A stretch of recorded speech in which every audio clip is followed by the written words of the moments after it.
É um terroir novo, é uma característica nova, né? A nossa produção, ela se dá especificamente no período de inverno, onde a gente tem um clima seco, sem períodos de chuvas e com uma grande amplitude térmica, né, Guilherme? Então a gente consegue uma maturação fenólica das uvas, além da maturação técnica, além da evolução dos açúcares, os fenóis também maturam muito bem aqui em nossa condição de clima.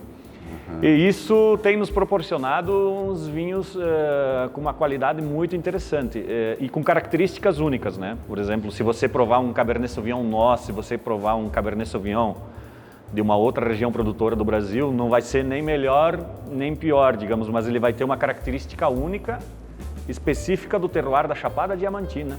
Isso tudo veio desses 10 anos de muita pesquisa, muito desenvolvimento, né? Validou para poder a gente entrar com esse posicionamento de mercado, né?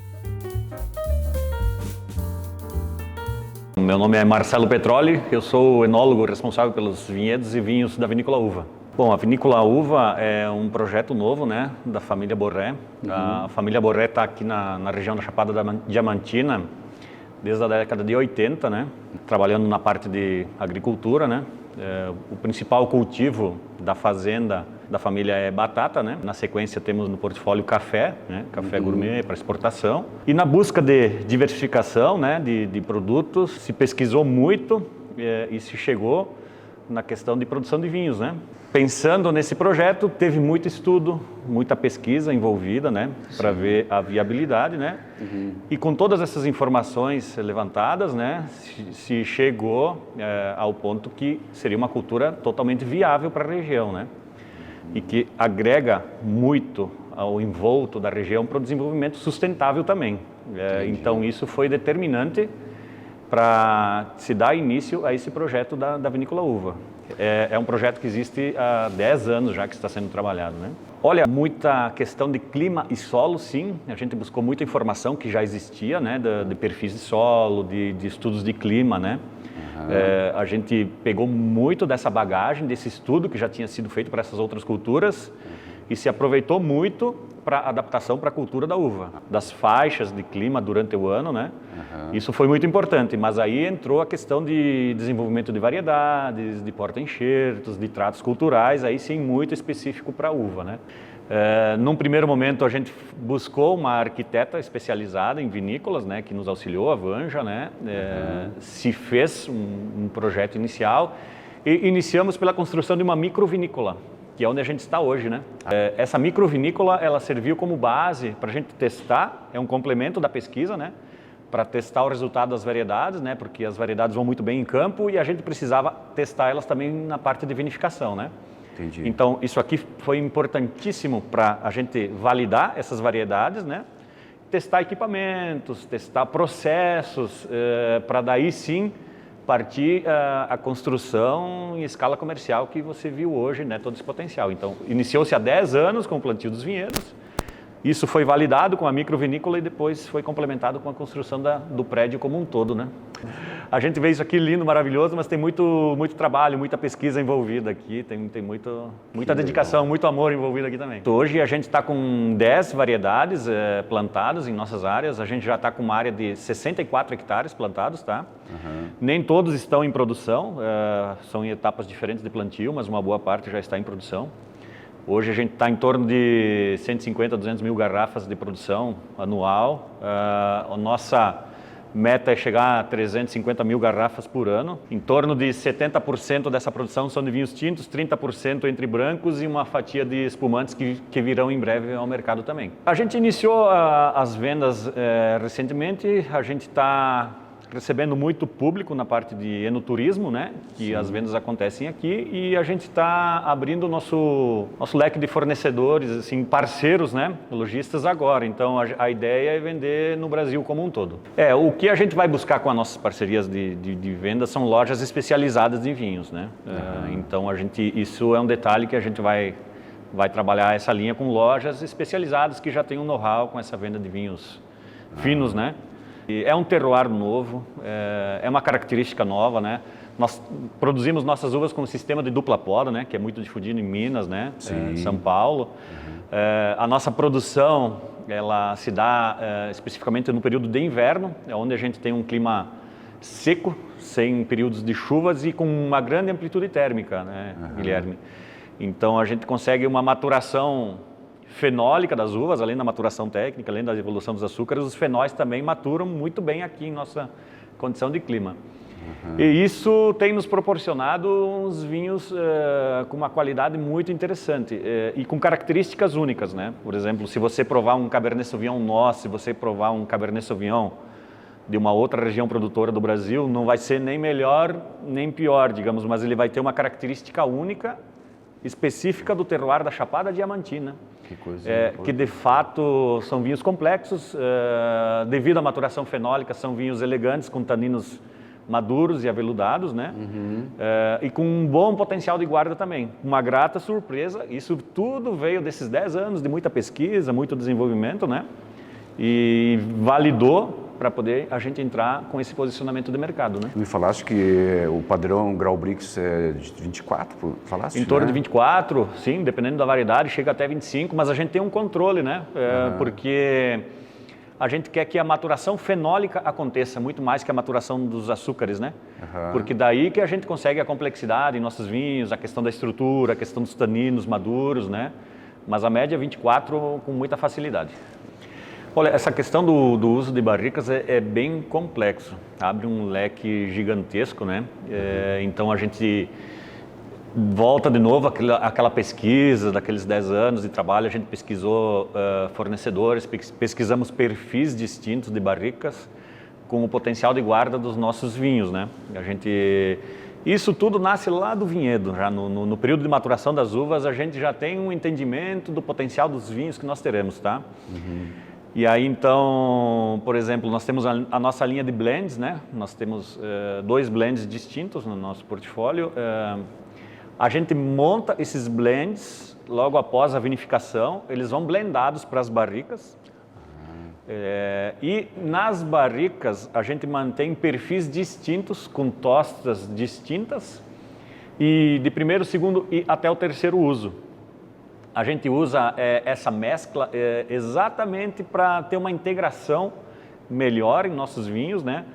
Porque uma barrica de primeiro uso, ela teria um aporte muito intenso e muito rápido.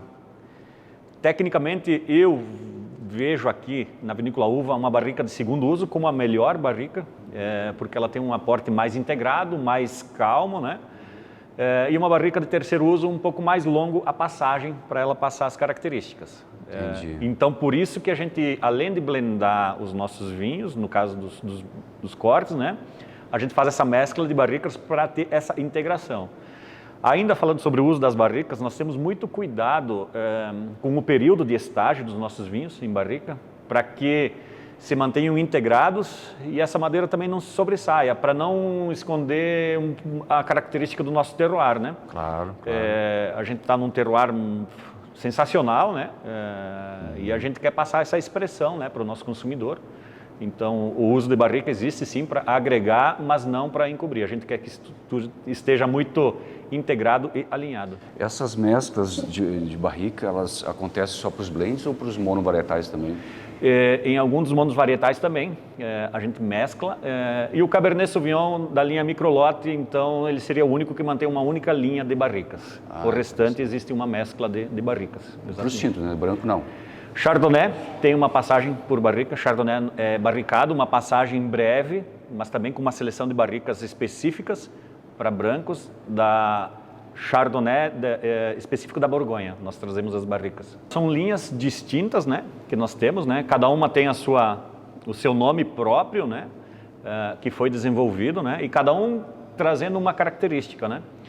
Nós temos a linha do Cordel, um blend mais frutado, mais leve, claro, com passagem por barrica, sim.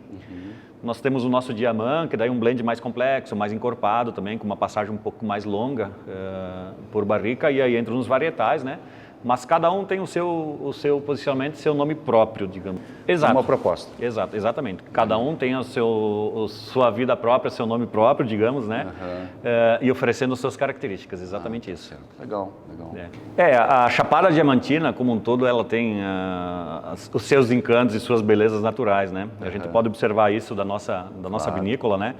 Tanto que o nosso projeto da vinícola ele foi constituído para estar integrado com a natureza, né? O nosso carro-chefe aqui é a beleza. Nós temos em frente ao nosso vinhedo a Serra do Sincorá, né? Que é linda, né? É fantástica. Isso tudo traz uma integração, né, com a região, né?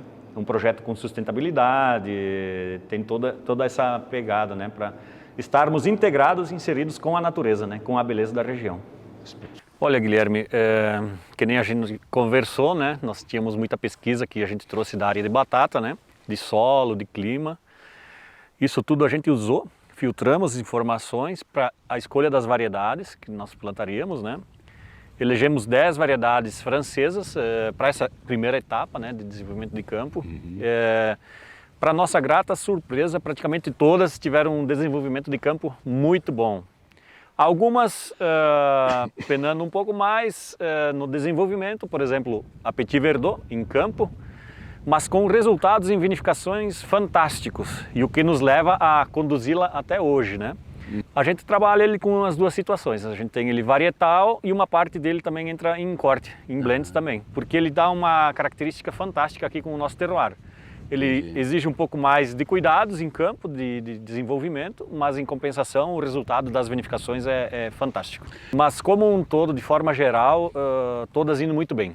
Olha, isso aqui foi uma matemática que nós encontramos para facilitar questões de manejo, permitindo uma altura disponível de vegetação, que nos permita massa foliar por metro quadrado suficiente para maturar nossa uva e que facilite a ergonomia de trabalho também.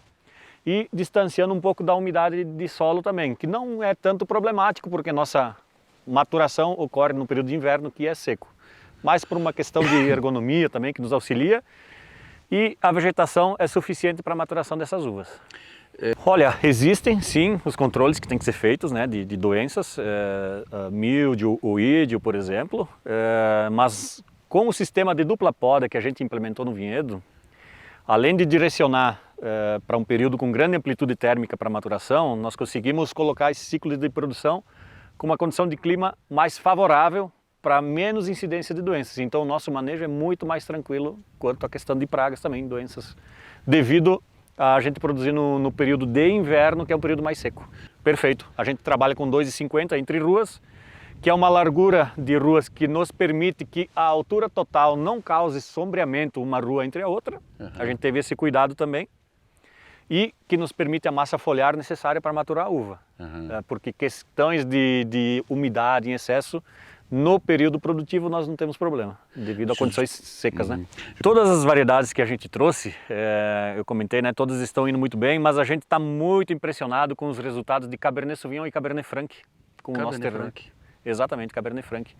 Um potencial nos vinhos fantásticos e em campo também. Estamos muito felizes com esses resultados que nós conseguimos com essas variedades, certo? Mas o que está mais despontando em qualidade hoje, digamos, que Cabernet Sauvignon e Cabernet Franc, assim, estão aclimatadas, elas estão se sentindo em casa de fato. A gente trabalha em torno de 5 a 6 toneladas por hectare no máximo. Isso dá nós estamos com 4.000 pés por hectare, né? Isso dá em torno de 1,2 kg. Olha, a gente já teve 10 anos de estudo, mas em viticultura 10 anos é praticamente nada, né? A gente tem que buscar muito mais esse conhecimento, aprofundar, mas a gente já conseguiu identificar características diferentes em diferentes faixas de solo. E a nossa microvinícola, né, que nós podemos conhecer ela, né, anterior, né? Acho que a gente filmou isso nos auxilia para entender essas faixas de solo e o que elas nos trazem de característica nos vinhos também. Então, mas isso é um estudo que a gente tem que aprofundar mais e mais. É contínuo. Sim. Mas com certeza existem faixas de solo distintas que trazem características organolépticas distintas. Interessante. Então eu saio daqui convicto que Cabernet Franc vai ser a cara da Chapada Diamantina. Eu tenho certeza que sim. Teremos boas surpresas com os passar dos anos aí.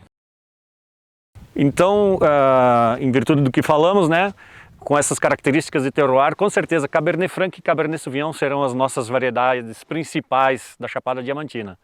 A cara da Chapada Diamantina. Tudo indica que sim, e as nossas pesquisas até hoje nos levam a crer nesse caminho.